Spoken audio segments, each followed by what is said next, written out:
Okay, अब ये next question करते हैं।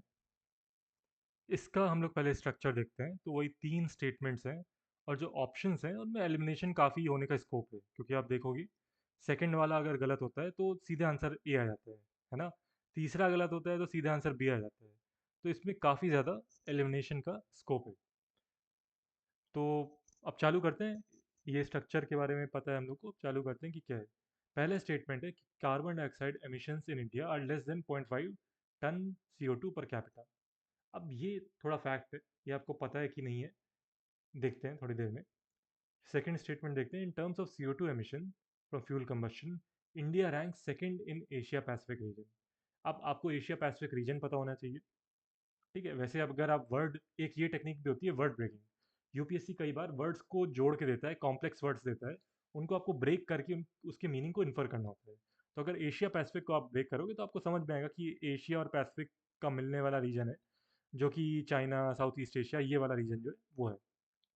अब इस रीजन में क्या इंडिया सेकंड रैंक करता है या नहीं, ये हम लोग को देखना है।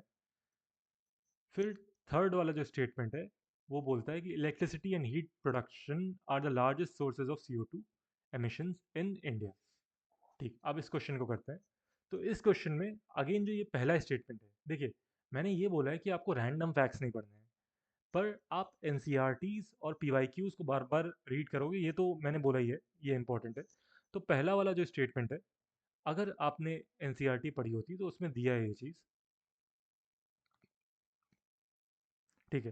तो ये एन में दिया है आपको, जो वही, जब हम लोग बात करते हैं क्योटो प्रोटोकॉल की, और क्योटो प्रोटोकॉल में क्यों डेवलपिंग नेशंस को इश्यूज थे, और जो पेरिस एग्रीमेंट है उसमें जो डेवलपिंग नेशंस को कंसेशन दिया गया था, ये जो पूरा क्लाइमेट नेगोशिएशंस चले हैं, उसमें यही ये भी बात तो होती है ना कि इंडिया के हिस्टोरिकली जो एमिशंस हैं वो बहुत कम रहे हैं, इसलिए हम लोग को कंसेशन मिलने चाहिए। तो इसलिए जो जो एमिशन का नंबर है वो थोड़ा इंपॉर्टेंट हो जाता है, और ये एनसीईआरटी में भी दिया हुआ है। तो एनसीईआरटी में दिया है कि 2000 में इंडिया का 0.9 टन पर कैपिटा था, और 2030 में 1.6 टन पर कैपिटा था।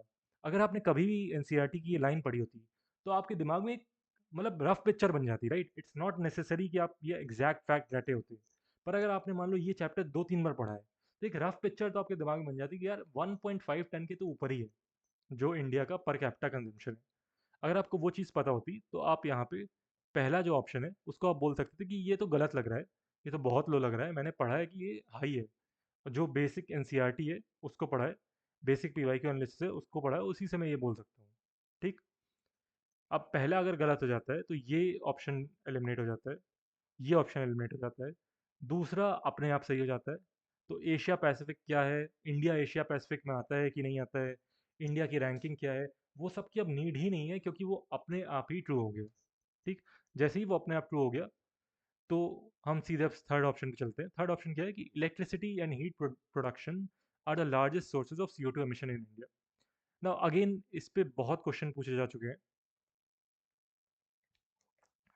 तो एक ये कॉन्सेप्ट निकलता है इससे कि dominance of coal based power in India's energy sector. तो इस पे क्वेश्चन बहुत पूछे जा चुके हैं, एनसीईआरटी में भी दिया हुआ है, जो आपकी ज्योग्राफी की एनसीईआरटी है, कि अराउंड 50% ऑफ इंडियाज जो इलेक्ट्रिसिटी बनती है वो कोल से बनती है।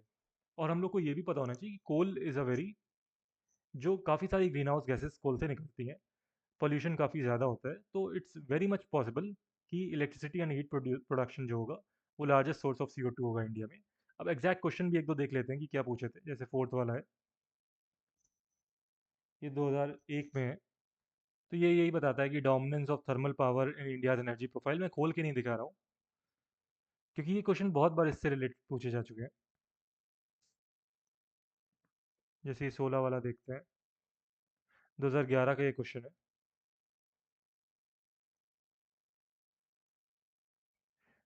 कंप्लीट, तो ये यही बताता है कि कोल को बर्न करने से ये होता है। तो इससे मतलब आप काफ़ी हद तक आपको पता होगा ये चीज़, आपने ज्योग्राफी एनसीईआरटी पढ़ी होगी तो भी आपको पता होगा कि electricity and heat production are the largest sources. ठीक है, तो ये ट्रू हो जाता है कि काफ़ी हद तक आप ये चीज़ गेस कर पाओगे, एंड दस आंसर बिकम्स सी पार्ट। ठीक, तो इसको भी मैं बोलूँगा कि काफ़ी हाई चांसेस है, अराउंड 80% चांसेस है। अगर आपने वो एनसीईआरटी का वो चैप्टर पढ़ा होगा जिसमें ये बात होती है कि जो पर कैपिटा एमिशन है वो कितना है, अगर आपने वो पढ़ा है तो 80% चांसेस है कि आप ये क्वेश्चन सही कर सकते हो। ठीक। अगेन मैं 80% चांसेस उस टर्म्स में बोलता हूँ कि इसमें आप कुछ ना कुछ जजमेंट बना सकते हो, राइट। आप इसका आंसर सिर्फ मियर गेसवर्क नहीं, कैलकुलेटेड एजुकेटेड प्रोडिक्शन कर सकते हो। मैं उसको बोल रहा हूँ, उसकी 80% चांसेस है। मैं ये बिल्कुल भी नहीं बोल रहा हूँ कि आपके इसमें 8 में से 10 क्वेश्चन सही हो जाएंगे। I am not saying that right now. ठीक। तो ठीक है, ये थोड़ा सिंपल क्वेश्चन था। ये पहला वाला जो स्टेटमेंट है उस पर ही डिपेंड करता है। अगर आपको ये इंट्यूटिव सेंस है कि कितना पर कैपिटा हमारा कार्बन एमिशन है, तो आप ये क्वेश्चन कर सकते थे। न्यूज़पेपर वगैरह में भी अगर आप पढ़ते हो तो आपको कई बार दिख सकता है। ये फैक्ट आपको याद नहीं करना होता है, मैं बस यही मेन चीज़ बोल रहा हूँ। ये चीज़ें आपको याद नहीं करनी पड़ती, ये बहुत ही कॉमन चीज़ है। ये इतनी बार न्यूज़पेपर में आएगी, ये इतनी बार आपके एनसीईआरटी में पढ़ोगे कि आपको अपने आप दिमाग में एक हंच बन जाता है और आपको उस हंच को यूज़ करना है। फैक्ट्स को आपको नहीं याद करना है। ठीक।